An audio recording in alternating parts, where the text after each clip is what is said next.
It's all about, okay, I'm going to do this January diet to lose 20 pounds in 20 days. Whereas nutrition to me is on Instagram where people are sort of saying, you cannot eat this. I think so much of that is fear-mongering. And like nutrition should feel just like an extra part of you and your day and your food identity that makes you feel good. It's about nourishment. It's not about deprivation. When you set yourself these rules and regulations and these restrictions, you actually set yourself up to failure. You want it more. You want it more. And it Yeah. becomes this like obsessive thought thing.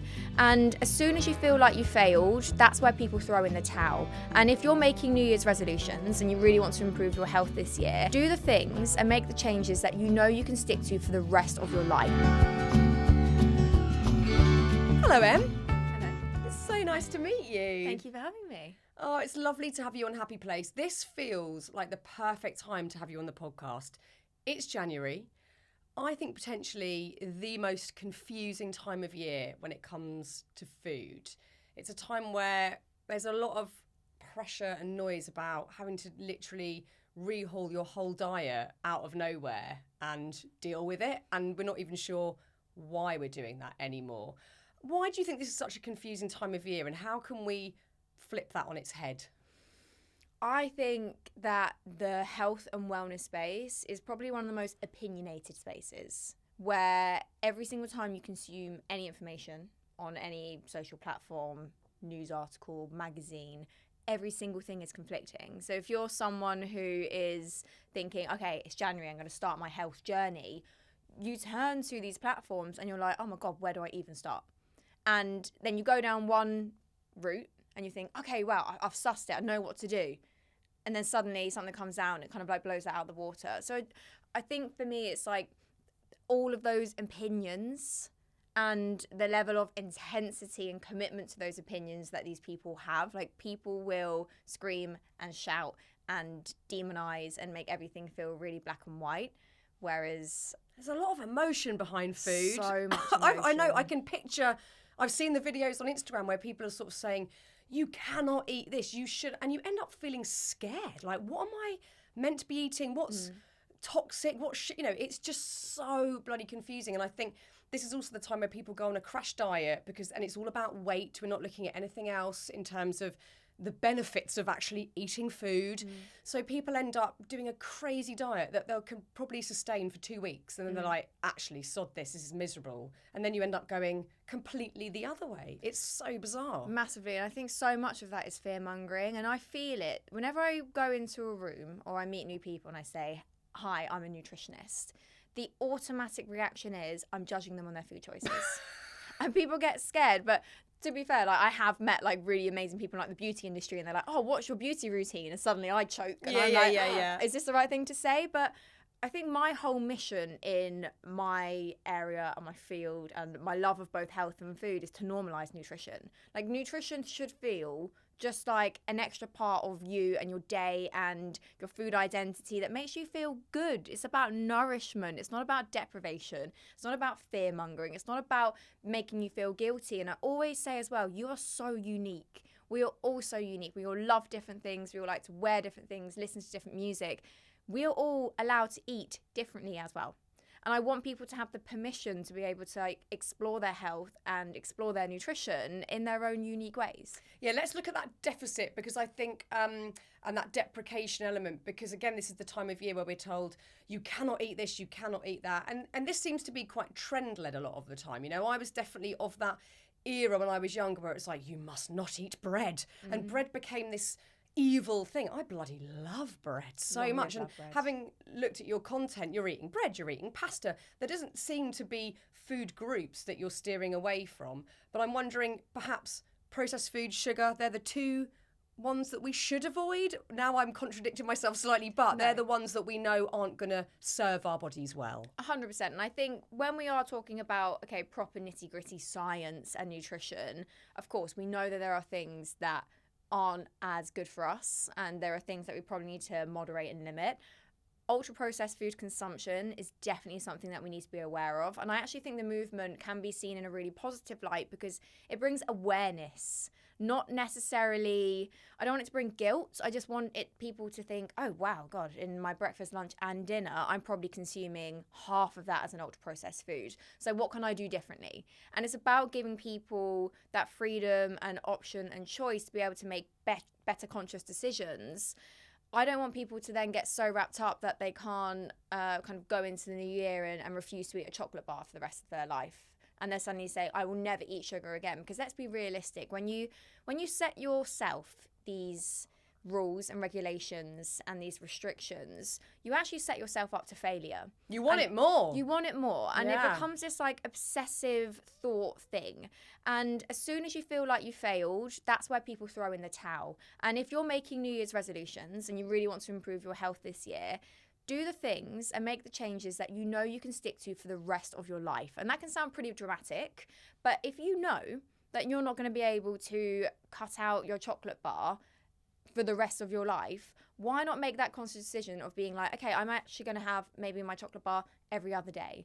Or I'm going to like have a chocolate bar, but maybe with an extra handful of like nuts and fruits and bits on the side and make a bit of a yummy bowl in the evening to add more.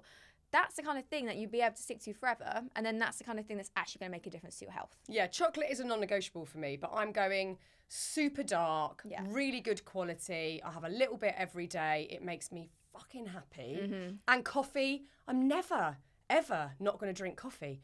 I love it. I love every bit of making it. I love that first sip in the morning. I'm a happy human when I have coffee. And I think it's so important that we know that we can eat those things that we love and we can really, really enjoy them and not punish ourselves like, I cannot eat this, I cannot eat that. The other thing about this time of year is people might enter January with some digestive things going on because over Christmas we probably do overindulge. We're eating things we might not normally. There's bowls of sweets everywhere, or there's a lot of booze because you're going to parties and you've got Christmas lunches, etc. Digestion obviously can be kind of knocked in January because you've had that period of excess, which again is fine. It's Christmas. You're allowed to indulge and have a great time. But how might we look at rectifying that and getting a little bit of balance and equilibrium in the gut in January? Yeah. So Christmas wreaks havoc on your gut.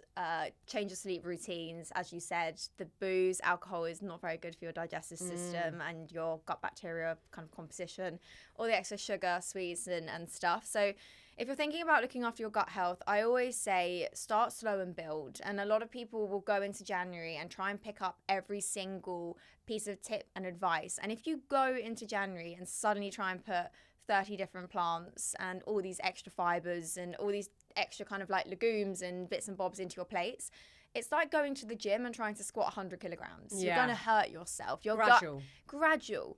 Allow your gut time to kind of train into the better health habits. We know that diversity, we know that fiber is key for the gut, but also things like managing your stress levels. How's your emotions? My favorite connection as well is we know how much our mind is connected to our gut. Because whenever we're nervous or anxious, we tend to go to the bathroom. Like, we actually changes our bowel movements. And if you're chronically doing that to your gut every single day, that's really going to make a bigger impact. And it's not just about the kind of the glass of wine or the sweet. So it's looking after your stress levels, sleeping properly, maximum diversity and colour that you're building up in a stepwise manner, and that's it. It doesn't need to be more complicated than that. No, it's all really simple, and that feels doable rather than you've got to do the strict diet. This is this new insane workout routine. It's like gently and slowly. And actually, I think when you do it that way, you see how all of those things are connected and helping each other. Because if you're eating well, you're probably going to sleep better. And if you're sleeping better, you'll have more energy to move. And everything just feels very interconnected, but it's no pressure. It's all connected. Yeah. And I want people to look at their health and then their nutrition, not just from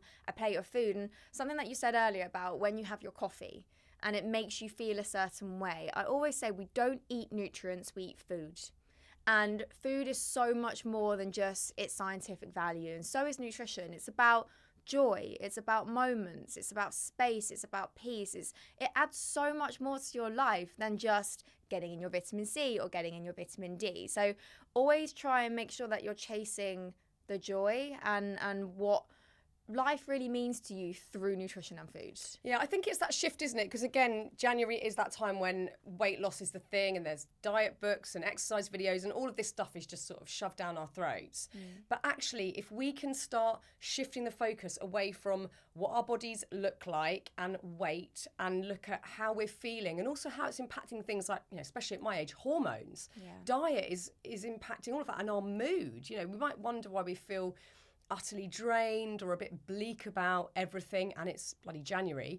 But actually, if we're feeding ourselves, that is going to impact those simple things, the baseline of our hormones and our mood and our levels of happiness. There is a huge impact I think we sort of overlook quite a lot. Massively. And I think sometimes people can see nutrition as kind of still rooted in that very much like diet culture concept. It's all about, okay, I'm going to do this January diet to lose 20 pounds in 20 days kind of thing. Whereas nutrition to me is everything. It's something that makes you feel good, energized. It makes you happy. It's something to sit there and connect with people that you love over. And there's this amazing trial actually called the Smiles trial, and it took people who suffered from kind of anxiety and depression. It changed their diets into more of a Mediterranean kind of diet pattern, which we know is full of all of the good stuff, all of the kind of dark green leafy vegetables, whole grains, legumes, good proteins, olive oil, lots of olive oil, all that good stuff. And it showed that those dietary changes can actually directly positively impact people's depression symptoms and anxiety symptoms. So if you are someone who's going into the year and you know that you really want to make a kind of a bigger commitment to yourself, focusing on nourishment rather than these kind of extreme diets can actually make a really massive difference to your life. Yeah, hugely. I think we're not focusing on that. We're just focusing on what do I look like, and that becomes just so you have the tunnel vision, and that's where I think obsession comes into it and dysfunction comes into it. But if we can look at things more broadly and holistically and look at how it can aid our lives, that's such a better starting point. 100%. What we say, first of all, I guess the initial question is, what's the difference between a prebiotic and a probiotic is my first question. And then part two of that is, should we bother? So a prebiotic is essentially the food that feeds the bacteria. And we always think of prebiotics as fibre. They are some of the kind of best prebiotics out there in our foods. But it's also worth noting that the colour and certain antioxidants in our food also acts as fuel for our gut bacteria. And I love this fact. And most of the antioxidants and something called polyphenols in our food, we need our gut bacteria to digest before we're able to absorb them as humans. So if you're getting in all of this lovely kind of antioxidant rich foods in your diet, having a good diverse microbiome is really key. Then we have probiotics, which are basically the types of bacteria that live inside your gut. And there's loads of different strains. There are loads of different strains that have kind of different roles. They feed off different things. They have different functions. But as a rule of thumb, the more diversity and the more types of strains that we have in our guts, the better gut health we have. When we're thinking about probiotics as we ingest them, the issue is that the supplement industry is very unregulated. And I'm actually, as a full disclosure, I am a founder of a symbiotic company. And we aimed to basically create something that, with all the science that we have, and we don't have any real conclusive science in gut health space at all at the moment, really, because it's such a ginormous topic. Like, where do you even start? Your gut bacterial composition is as unique as your fingerprint. So if you're thinking about trying to find patterns across people when every single person is unique, it's more kind of overall trends that we need to focus on. So we looked at the specific types of bacteria we're putting in there, the ones that actually did have the highest body of evidence and science behind them. And then what's really important when you're taking probiotics is that they're actually getting to where they need to go and alive. And so many encapsulation methods are rubbish. So you're buying these pills that say probiotic, good for your gut health, digestive health. And frankly, you're literally wasting your money because you're buying something that, A, you don't know how it's been manufactured. You don't know the survivability of the probiotics in there in the first place. And then the cap just gets broken down and the majority of it is destroyed in your stomach acid. So we invested in something called duocap technology that has like an inner core that houses all the bacteria strains and the outer core that has all these kind of like gut supporting things like vitamin D, zinc, phos, which is a type of prebiotic. And if you're thinking about that supplement space, do you 100% need a digestive health supplement to have good gut health? No. I think I wanted to just create something that people would be able to trust and had held a standard in what I believe should be set in a very unregulated industry. And our customer feedback speaks for itself. I mean, it's pretty life-changing. There's nothing that's been more rewarding, especially because if anyone's going into the new year and they've struggled with gut issues, digestive issues, IBS, you know how debilitating it can be. There is nothing worse when you feel out of control with your gut health. And as a nutritionist, there is so much information out there about take this, do this is the right way to do it. But with gut health, unfortunately, it's so individualized and it's so unique. My biggest comparison that I like to make when I talk about gut health is think of your gut cells and your gut barrier as the same as your skin. I feel like we know a lot about our skin barrier. We talk about it a lot. Protective, keep the healthy fats in there, keep it nice and subtle, strong, resilient. It protects you against environmental aggressors. Don't over exfoliate. We all remember back in the time where we've had a play with the acids and the scrubs. Yeah. When you have bad lifestyle habits and you're not eating properly and you're stressed and you're not sleeping well, the same that happens to your skin when you over exfoliate is what happens to your gut. So I want people to imagine their gut as this kind of like lovely barrier and this lovely lining that has all of this kind of like thick mucus and all the lovely bacteria that live there, and it keeps it solid and safe. When we wear it down, when we over exfoliate it, we start to get this kind of like weakening of the junctions between our cells, which you may have heard of leaky guts. And it sounds a little bit woo-woo and a little bit, oh, that's something that, is that a thing? It's a Chinese medicine term, right?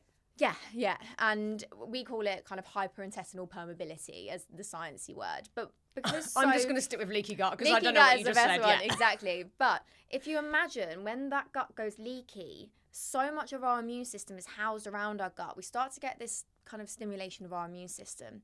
And that's where people can start to experience things like increased anxiety and mood disorders through the stimulation of the immune system, skin disorders, things like eczema, psoriasis, anything that's kind of slightly autoimmune, and then also just resilience and your ability to be able to kind of digest and tolerate your food properly. And the biggest thing that you can do for your guts is look after your gut barrier function the same way that you look after your skin. And it's exactly what I said earlier.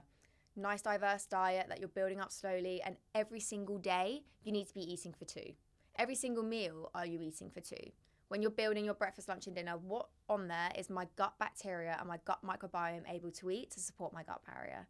And that's such an easy, simple way to look at it. So the next time you're putting together your egg breakfast plate. So what are you a breakfast person? What do you tend to have for breakfast? Oh, this is where I'm like, oh, she's going to judge me. No judgment.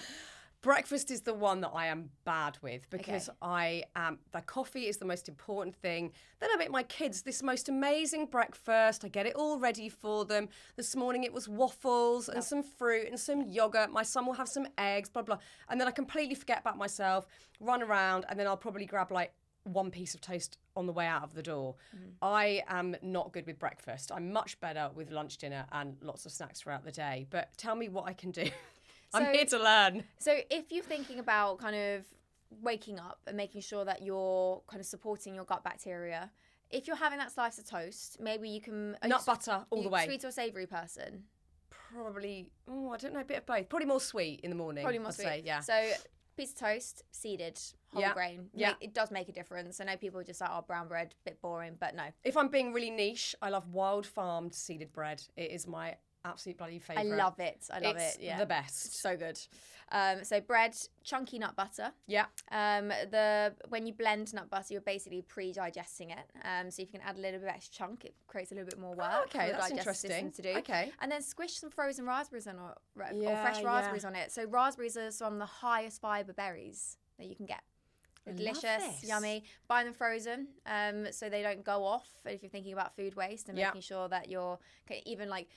Frozen doesn't matter as seasonally as if you're buying them fresh off the shelf as well, and they'll always just sit and last, and then that's it. Extra sprinkle of seeds over the top. I've never done that. I'm doing that tomorrow. Yeah.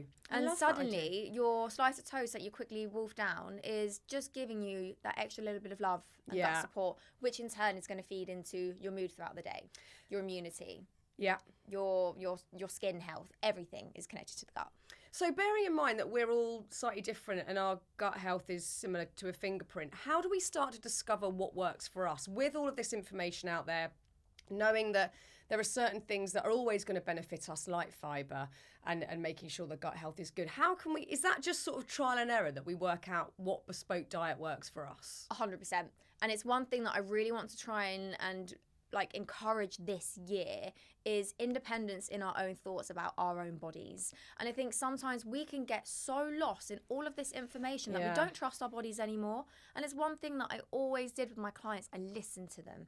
I listened to what they were telling me about their bodies, because no one knows your body better than yourself. Of course, don't go and be a Google doctor and self-diagnose all your own issues. Never do that. Please go and see a professional. This isn't me kind of like taking out all of the power, but I want to give people the confidence in understanding what works for them. And a lot of the times when you work with gut health clients who are going through certain kind of digestive issues, you end up doing a trial and error system anyway, where they recognize the foods that are triggering. You tend to kind of pull it all back and introduce slowly. And I can't tell that. You have to be able to tell that. And there's some people that I've worked with who just can't eat broccoli. Cruciferous vegetables kill them. Like it's not a vibe. And now I can sit there and be like, yeah, but it's so good for you, all these sulfur-containing compounds. But if you can't stomach it and you can't digest it, it's fine. Leave it. And there's so many other things that you can do. Absolutely. I think that's the thing, is not feeling the pressure of everyone's told me I have to eat this. How do you feel? Having that awareness, I guess you could write it down, like have a little food diary, see how you go.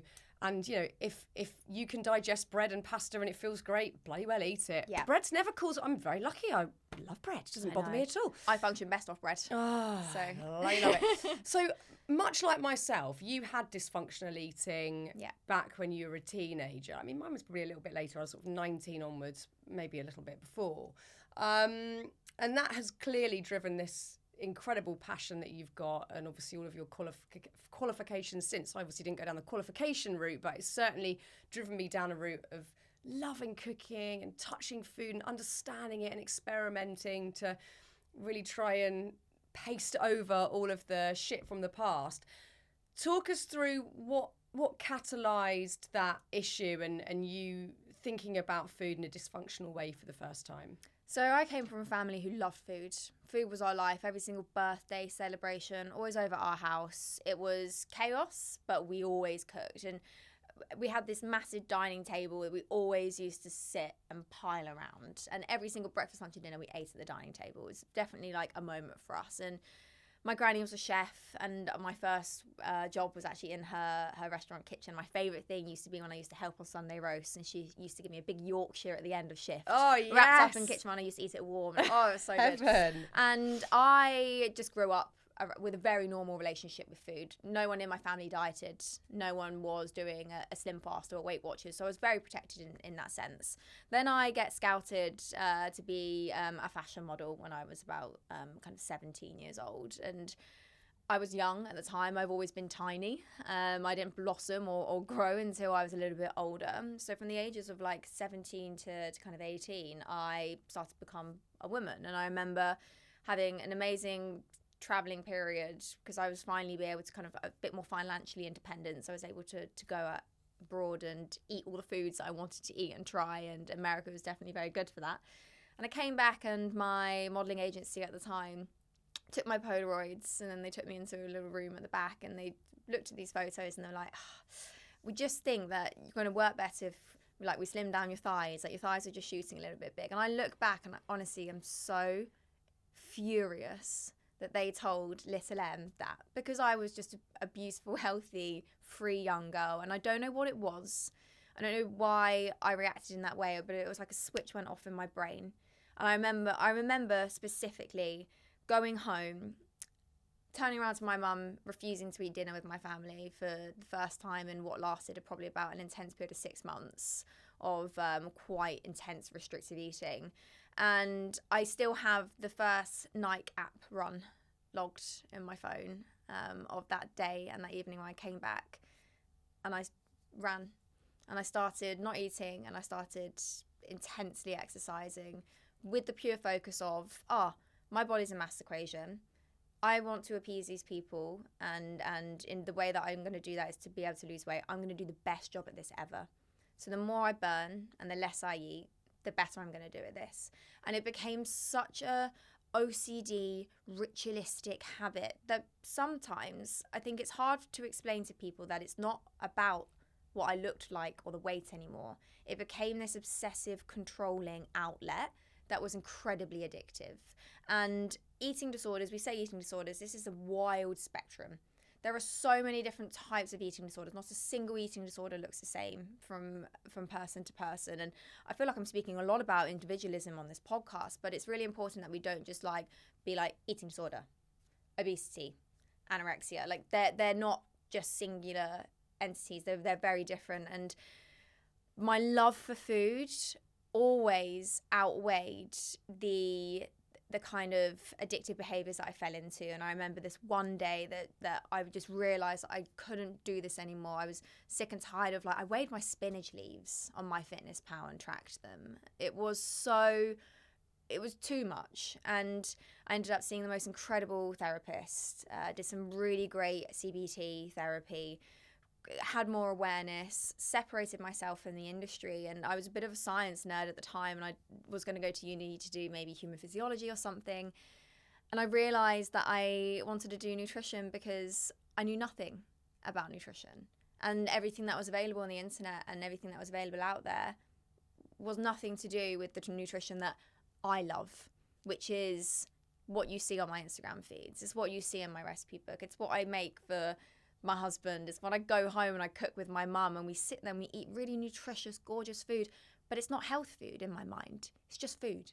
And I just want everyone to be able to go into this year, to make that commitment to themselves, to eat better, but just eat the food. Why is this shit not taught in schools? It's like, I'm always frustrated, like, why it's so important for everything. Bonkers. And we're not taught anything, even within the science arena. We're not taught about what food is doing to our bodies and how we can positively benefit from it, let alone cook. You know, when I was at school 1,000 years ago, we still did home ec, and my kids don't cook anything at school. That's not a thing. And I find that so bizarre. And going back to that sort of individualistic look at eating disorders, I think it's really important to bring therapy into the equation, because each eating disorder for each person will have a root cause. There is no person that's got an eating disorder because they simply want to be thin, which I think is the hugest misconception, that anyone from having anorexia to bulimia to whatever it is, or dysfunctional eating, is because they want to be thin. You know, much like you, it surpassed that greatly for me, and I lost sight of any of that. It was just about control and secrecy and having something that was just for me, because my life felt like chaos. And I actually didn't go to therapy until way later down the line, because I think, being that bit older than you, it wasn't a thing back then. And now it's talked about much more freely. And I mean, not that the access is much easier for people to get, but there are more resources out there and ways to get help. But I think that's the thing to do.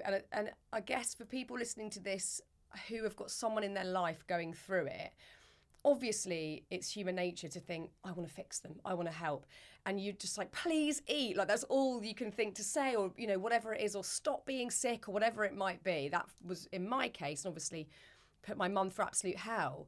And actually what that person needs is emotional help to sort through whatever is the root cause of that issue. It's so important. It's not about being thin. It's not about weight loss. There's something amiss that desperately needs looking at. And that's why I had to remove myself from the situation. Yeah. And that's something that was, I mean, at the time, like, that was a big financial thing to give up. Like, the modelling is a very lucrative career, and it was so promising for me. And I knew that I was never going to do it forever, but I knew that if I wanted to really kind of honour myself and who I really am, I had to just remove myself from the situation. And sometimes we have to make difficult decisions, but it was the best decision that I've ever made. And I mean, I feel like everything that I've ever done and been through in my life has led me to exactly where I've needed to be. And now I get messages every single day from my community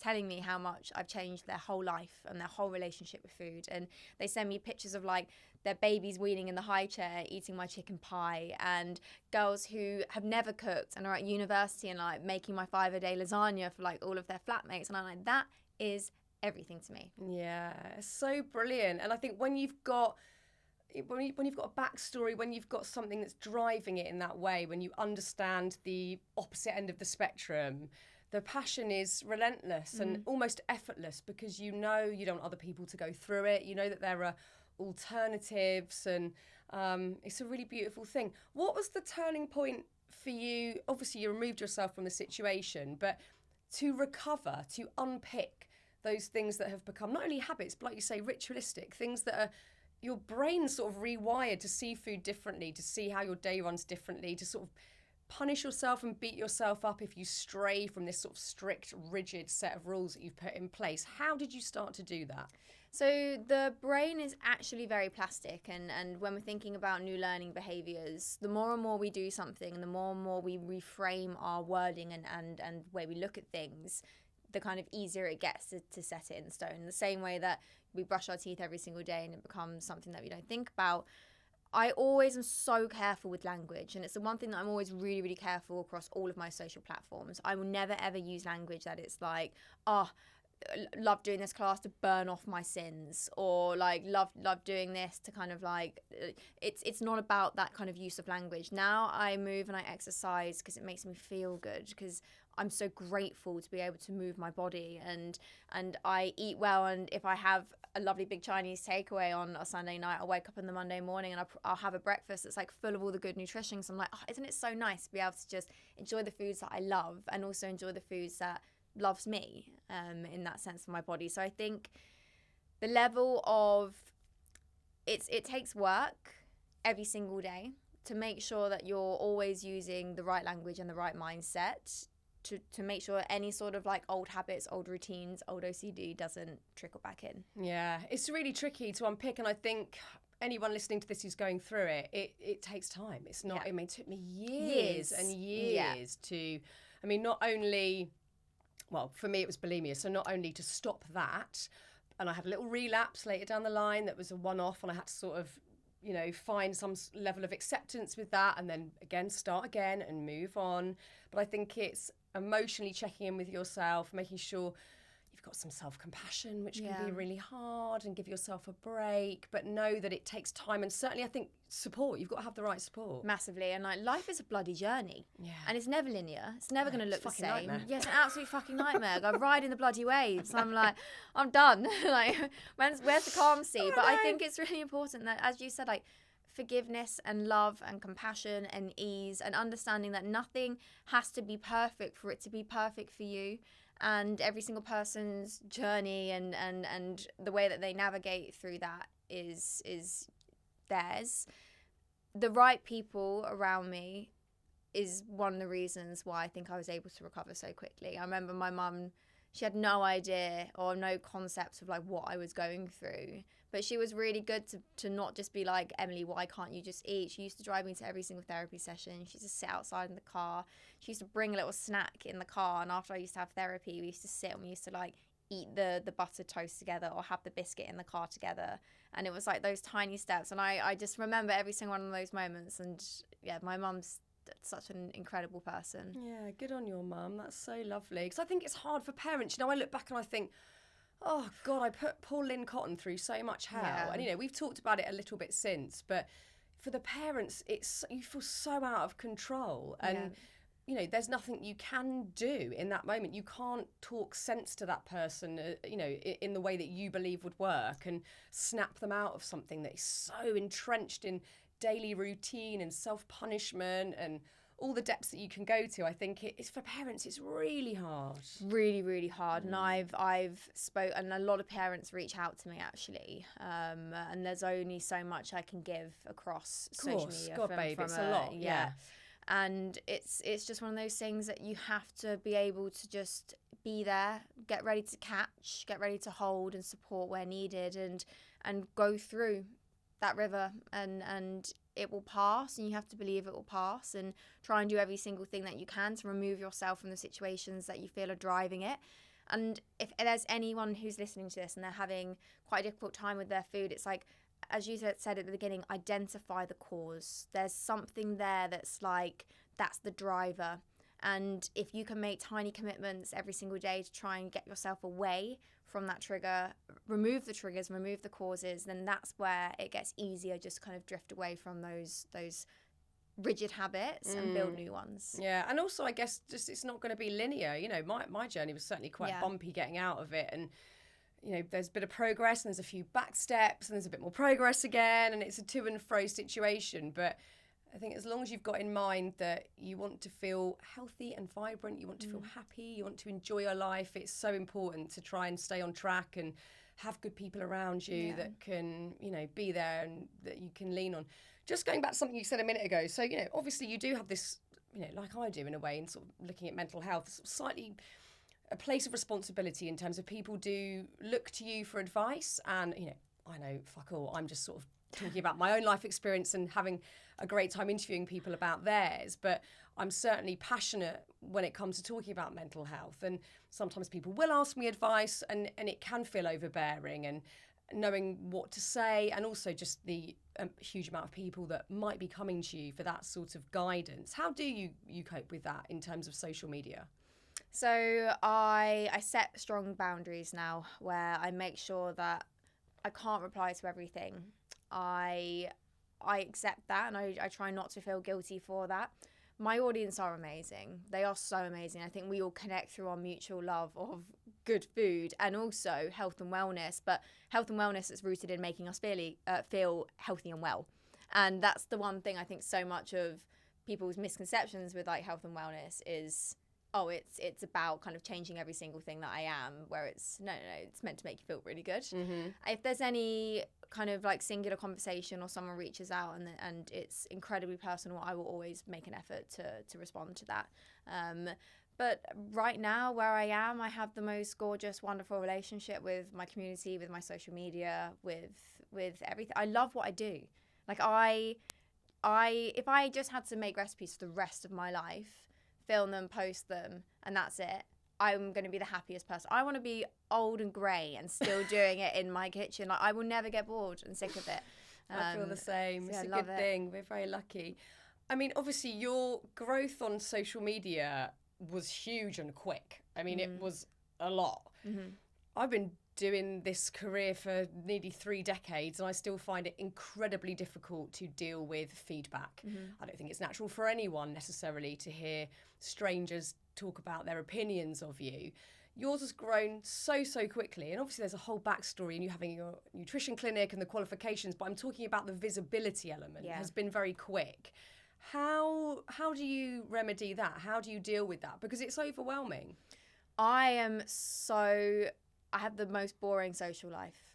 I probably count my friends on one hand. My husband is my best friend. I do everything with him, and I protect my space and my time. You won't find me at the parties. You won't find me at the events. Nor me. No, people are like, oh, it's stuff. By the way, they're all shit. Anyway, I know. So yeah, I know. They're really bad. So for me, if you describe my ideal evening, it's Friday night. I've made something delicious, maybe like a chicken pie or one of my favourite lasagnas. I'll sit there. I probably would have had a bath, everything bath, with all my oils. Heaven. Put a hair mask on. Yeah. Fluffy pyjamas, slippers, movie, bed by 9.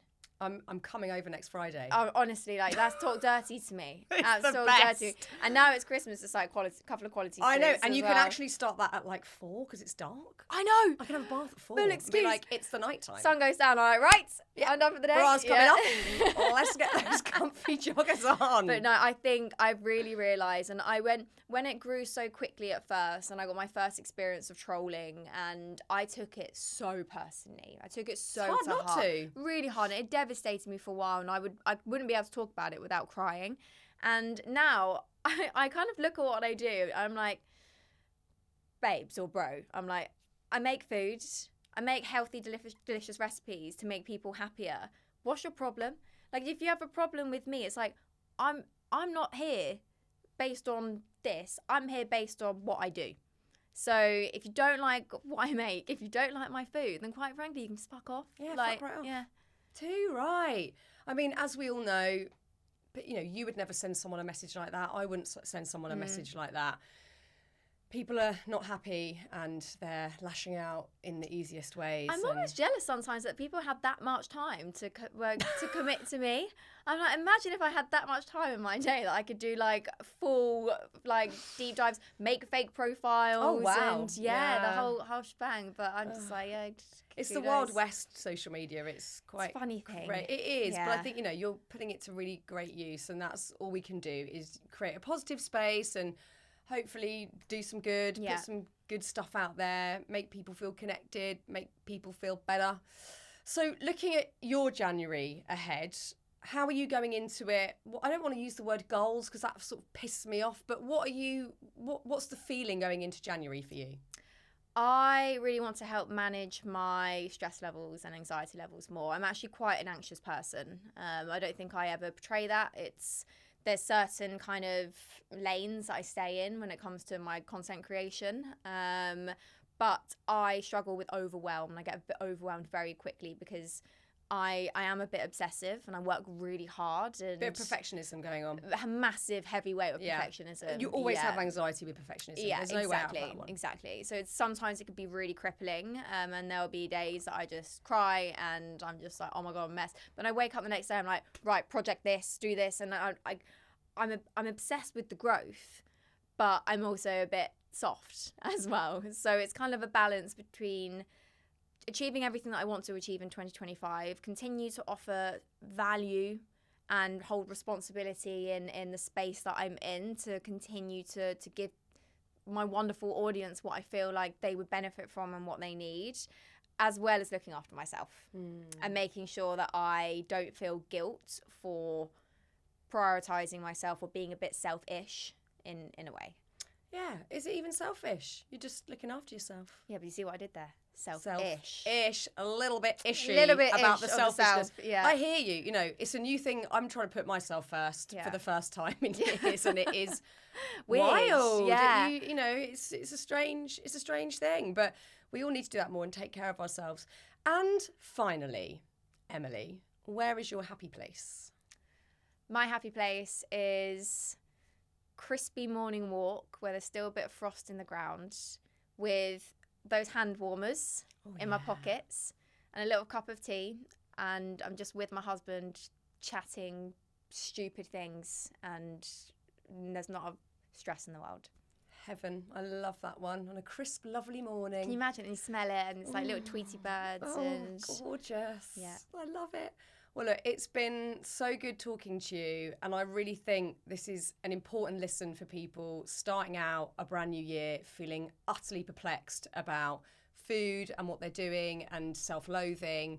We don't need to be doing that this January. Just take care of yourself, and it's been so good to hear all of your thoughts around it, so thank you. No, thank you so much for having me, and everyone, just go forward. You have permission to be able to eat good, nutritious food that fills you with joy. Vitamin J. Enjoy it. Yeah, vitamin J is the forgotten vitamin. Yes. Vitamin joy always. Love it.